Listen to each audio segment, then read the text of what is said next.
The red dust of the Triassic interior settles slowly, coating the scaly hide of a dying giant. Here, in the heart of the supercontinent Pangaea, mercy is a concept that does not exist. A massive Placerias, a tusky, barrel-chested herbivore looking somewhat like a reptilian hippopotamus, lies on its side, bellowing in exhaustion.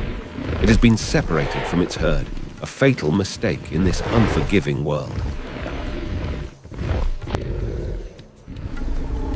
Emerging from the heat haze is a nightmare walking on 4 pillars of bone, a poster such as the crocodile of the land. It doesn't rush.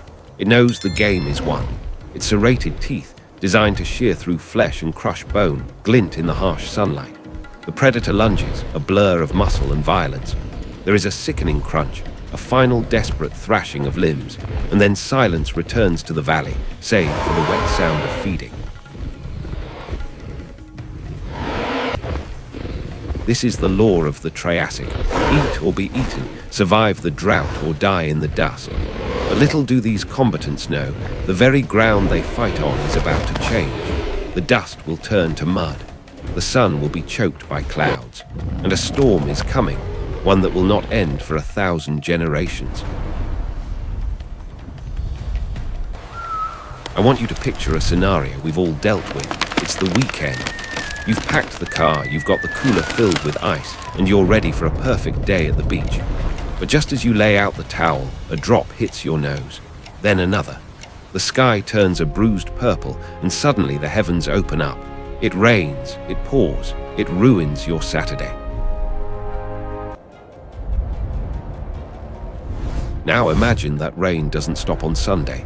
Imagine it rains on Monday, next week, next month. Imagine the rain falling relentlessly day and night for a year. Now stretch that nightmare out, 10 years, a century, a millennium.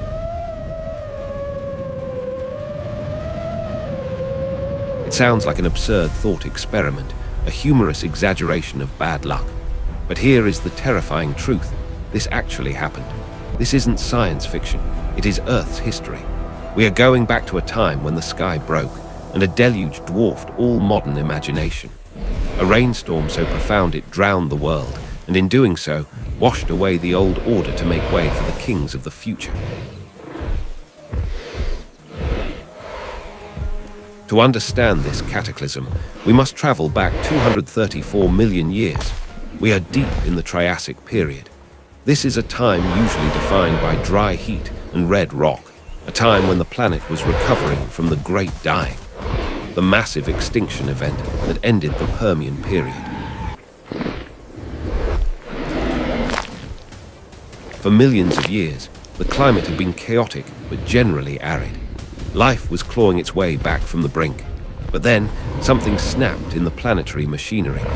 The geological record shows a sudden, violent scar, a layer of dark, organic-rich rock sandwiched between the red sandstones of the desert. Scientists call this the Carnian Pluvial episode. It was an extraordinarily wet interval that disrupted the stable chaos of the Triassic. It wasn't just a season of bad weather. It was a geological epoch of rain.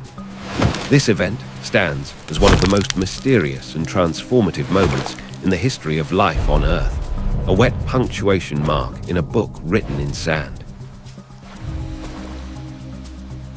Let's set the stage before the first drop fell. The Earth of 234 million years ago would be unrecognizable to us today. There were no 7 continents scattered across the blue marble. There was only Pangaea. This supercontinent was a titan of land, stretching from pole to pole, shaped like a giant sea, enclosing the Tethys Ocean. Because all the land was mashed together, the climate was extreme. The interior of Pangaea was so far from the ocean that moisture simply couldn't reach it. It was a vast, continental oven. Imagine the Sahara Desert, but on the scale of Asia and North America combined.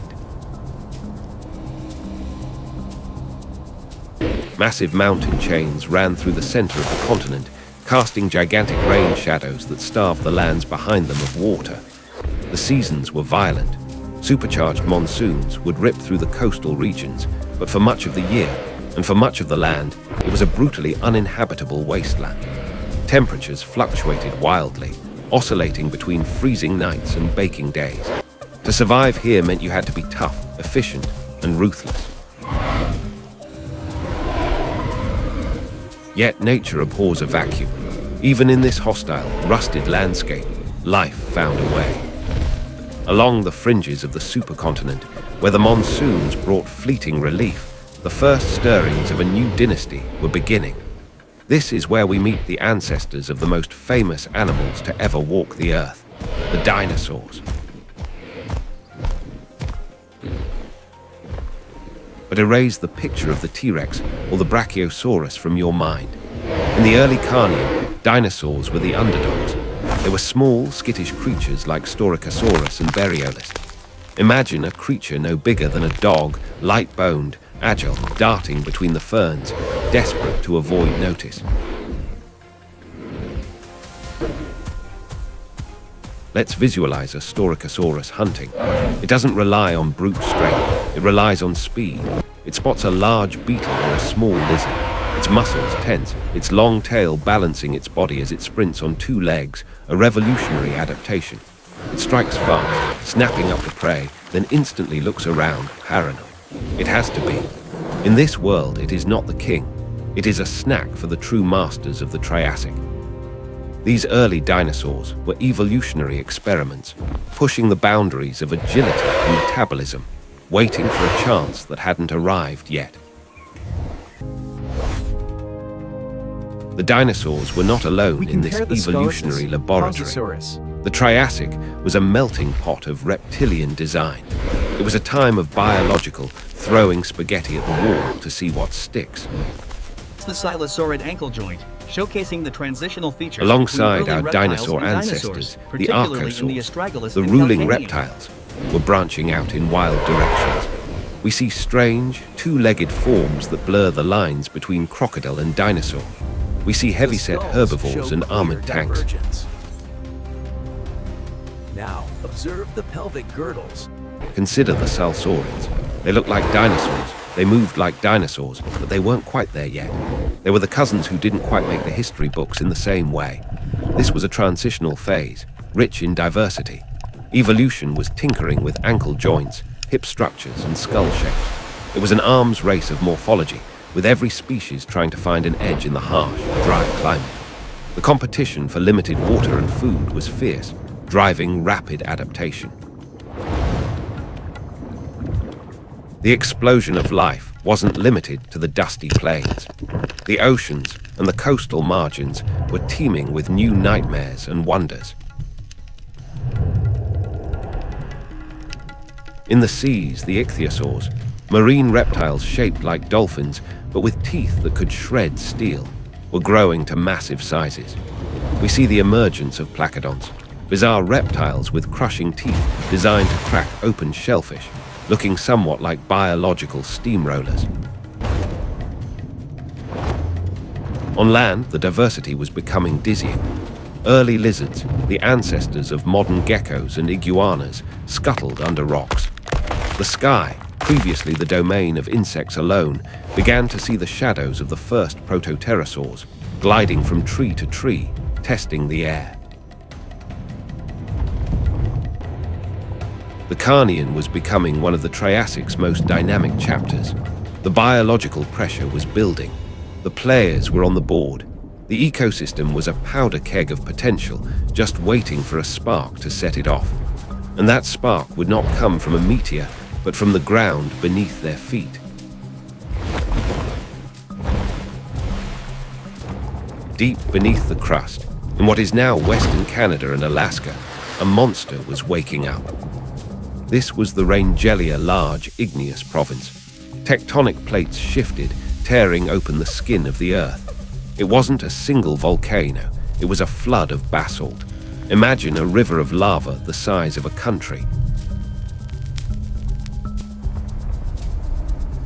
These massive eruptions didn't just spew magma, they exhaled death. Billions of tons of carbon dioxide, CO2, and methane were pumped into the atmosphere. The sky turned grey with ash. We know that CO2 traps heat. The planet, already hot, began to fever. The global temperature spiked. The oceans warmed, releasing even more trapped methane from the seabed. The climate system, pushed beyond its breaking point, began to wobble. The atmosphere became capable of holding immense amounts of moisture. The hydrological cycle, the movement of water from sea to sky to land, didn't just accelerate, it went into overdrive. And then the clouds gathered. This wasn't a normal storm front. These were clouds fed by superheated oceans, heavy with moisture, swirling across the entirety of Pangaea. The first drops must have felt like a blessing to the parched animals. The dust settled, the heat broke, but the rain didn't stop. This is the Carnian Pluvial episode. Accelerated greenhouse warming supercharged the weather. For roughly 2 million years, the Earth was subjected to mega monsoons. It wasn't necessarily raining every single minute of every single day for 1 million years, but the precipitation reached levels unseen in history. Dry riverbeds became raging torrents. Valleys became lakes. Deserts turned into mud pits.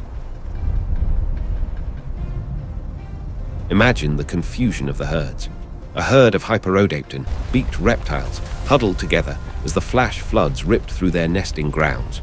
The landscape they knew, the dry, hard earth, was dissolving beneath them. Erosion stripped the mountains. Rivers carried so much sediment that they reshaped the continents, dumping massive deltas of sand and mud into the oceans. The world was being washed clean.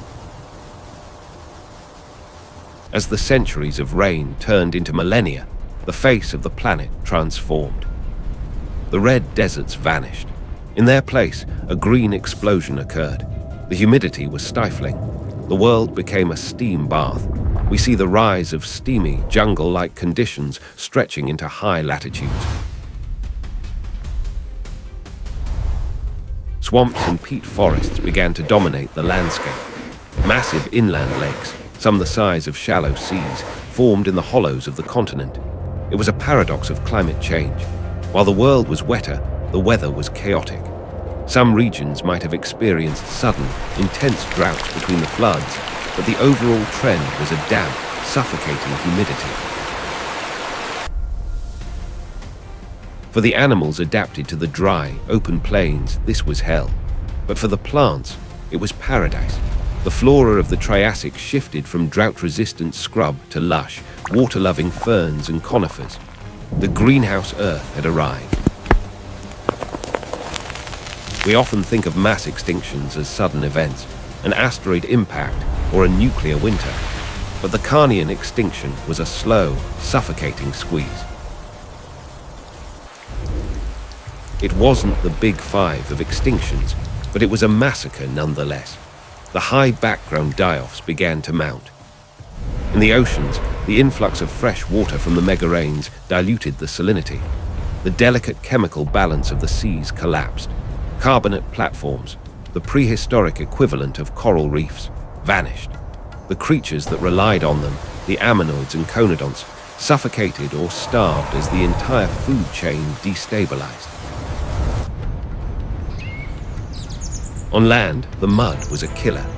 Animals adapted to firm ground found themselves mired in swamps. Disease likely ran rampant in the hot, wet conditions.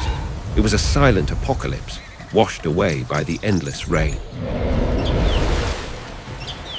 Let's look closely at the losers of this new world. The rhynchosaurs and dicynodonts, the dominant herbivores of the time, faced a crisis. These animals had specialized beaks and teeth designed for processing tough, dry vegetation. They were the cows of the Triassic. But the flora had changed.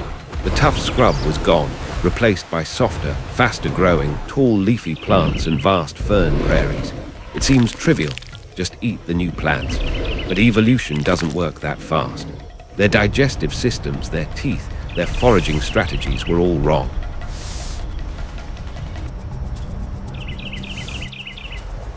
Habitat loss was the final nail in the coffin. The open plains were gone, replaced by dense, claustrophobic forests. These once dominant species began to fade. Their herds dwindled. The starving young fell prey to the rain and the predators. They were the titans of the dry world, and they could not learn to swim in the wet one. But in every crisis, there is opportunity. While the heavy, four-legged herbivores were dying out, the small, agile dinosaurs were watching from the sidelines, and they were thriving.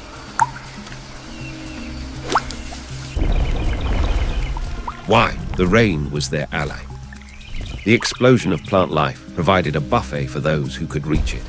The early dinosaurs were bipedal. They walked on two legs. This gave them a height advantage to reach high-growing leaves that the squat rhynchosaurs couldn't touch. They had more efficient respiratory systems, allowing them to cope with the stifling, humid air better than their competitors.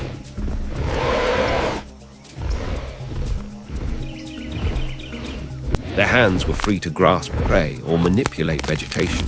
They were adaptable. As the forests expanded, the dinosaurs expanded with them. We see a sudden spike in dinosaur fossils in the rock layers from this period. They grew in number, they grew in diversity, and they began to grow in size. This rainy era was the turning point. The Carnian Pluvial episode didn't just wet the ground, it watered the seeds of the dinosaur empire.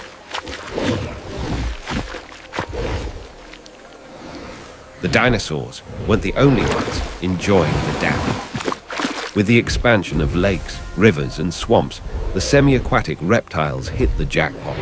Enter the phytosaurs. At a glance, a phytosaur looks exactly like a modern crocodile, only with the nostrils placed high up near the eyes, almost like a snorkel.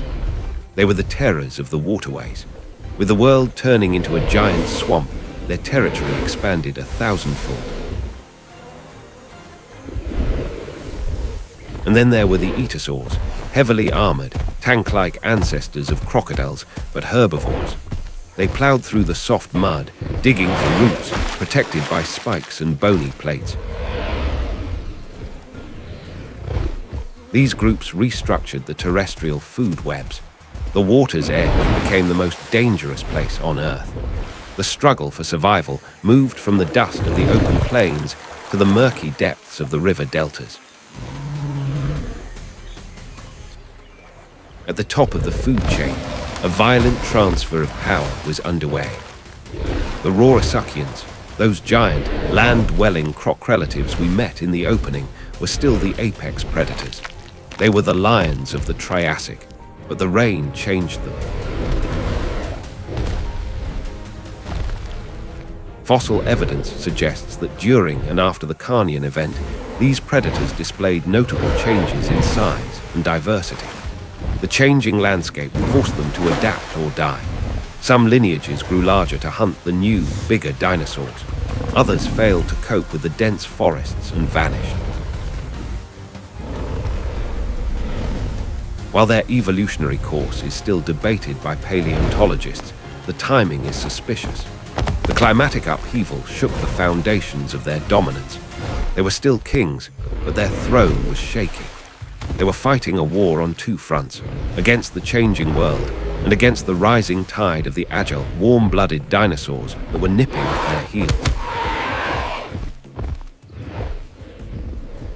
Finally, after 2 million years of grey skis, the volcanoes of Wrangellia fell silent. The CO2 levels stabilized. The greenhouse effect lessened. The clouds parted. The sun returned to a world that was forever changed. Earth reverted to drier conditions, but it did not go back to the way it was. The ecological deck had been reshuffled. The rhynchosaurs were gone. The dicynodonts were decimated. In the clearing smoke of the geological storm, the dinosaurs stood tall. They had survived the crucible. They had expanded into every niche left vacant by the extinction. They were no longer the small, skittish underdogs. They were poised for dominance. The ecosystems were redefined. The tall conifers and ferns that flourished in the rain remained. The stage was set.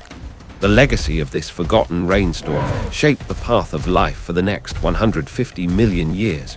The Jurassic was coming, and the dinosaurs were ready to rule. What a journey! From the red dust of a dying world to the lush, green empire of the giants. The story of the Carnian Pluvial episode is a powerful reminder of the fragility and resilience of life. It teaches us a brutal but necessary lesson. Adaptability is the only true currency in nature. Those who cling to the old ways, like the Dinosaurs, specialized perfectly for a world that no longer existed, are doomed to vanish. But those who are flexible, those who can find opportunity in the chaos, like the early dinosaurs, will inherit the Earth. In our own lives, we often face our own pluvial episodes. Storms we didn't predict, changes in our environment, our careers, or our relationships that seem endless and overwhelming. It is easy to feel like the heavy herbivore, stuck in the mud, waiting for the sun to come back. But the advice drawn from the Triassic is this: don't wait for the storm to pass. Learn to dance in the rain. Be the dinosaur. Stand up. Look for new opportunities that the change has brought. Adapt your strategy. The storm is not the end. It is the catalyst for your growth.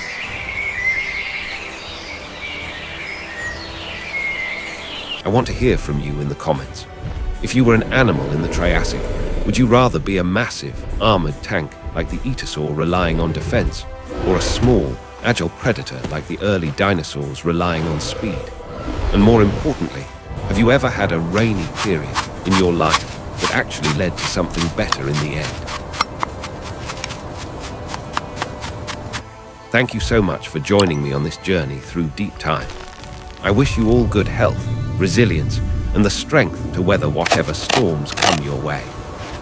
If you enjoyed this story of survival and evolution, please smash that subscribe button, hit the bell for notifications, and give this video a thumbs up. It helps us bring more of these lost worlds back to life.